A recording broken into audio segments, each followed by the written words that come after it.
Bom dia, Itavano, tudo bem com vocês? Então, nós vamos falar hoje sobre o reino Monera, que eles são unicelulares, né? Ou seja, tem uma única célula, e são procariontes, ou seja, a célula não tem o envelope nuclear, não tem aquela membrana nuclear que faz que o material genético fique todo no mesmo lugar. Tem só que a gente chama de nucléolos, né? Que são onde se concentra a maior parte do DNA, mas ele fica solto lá no citoplasma. Bem, nesse reino a gente tem as cianobactérias, que são autótrofas, porque elas realizam fotossíntese, produzindo seu próprio alimento e liberando gás oxigênio para a atmosfera. As cianobactérias estão presentes em vários ambientes, como superfícies de rochas, troncos de árvores, barracos de rios, lagos, valetas, solos úmidos, e podem viver tanto em colônias como sozinhas também. Pode ser encontrados também na superfície de lagos, reservatórios, oceanos, e são constituídas de fitoplâncton.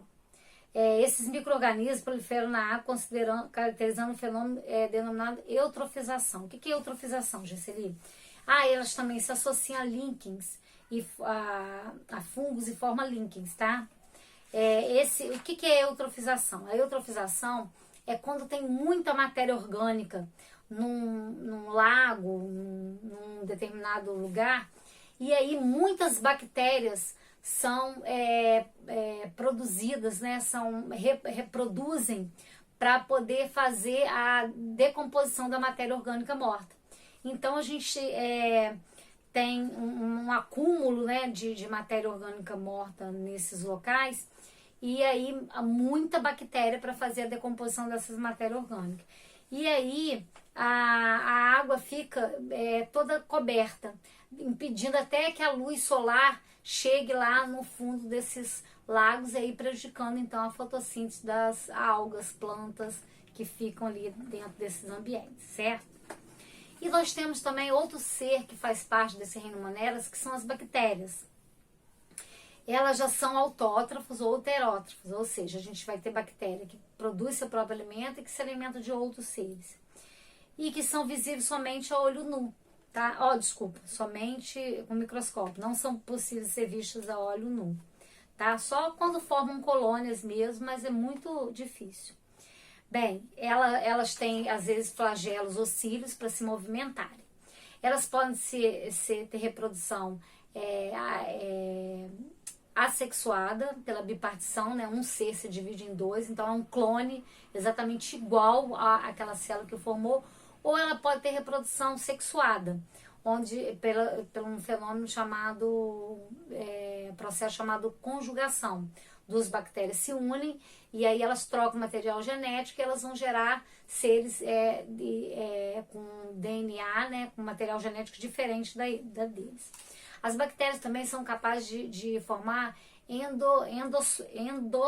endósporo ou somente esporo, que são como se fosse uma película de proteção, e aquelas bactérias ali ficam muitos anos ali guardadas lá, né, como se estivessem em stand-by, e depois, quando elas têm condições favoráveis, elas voltam a se reproduzir naturalmente, tá? Elas, então, como eu já falei com vocês, as bactérias são capazes de fazer a decomposição da matéria orgânica morta, e isso é muito importante, porque faz com que o ambiente, né, primeiro que volte esses nutrientes todos para o ambiente. Inclusive, elas até são capazes de fixar o nitrogênio de algumas raízes, né, são fixadores. O nitrogênio é importante para a formação das nossas proteínas.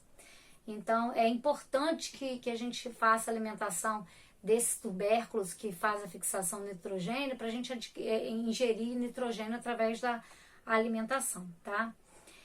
Também tem as bactérias, além daquelas que fazem a decomposição da matéria orgânica morta, tem também as que auxiliam na digestão e atuam lá no intestino grosso para poder formação das fezes, tá? Então é essencial para a nossa saúde.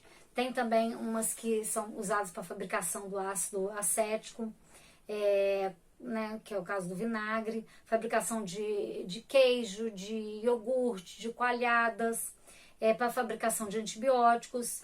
E tem as bactérias que são patógenas. O que são bactérias patógenas? Que provocam as bacterioses, como a tuberculose, como a pneumonia, a difteria.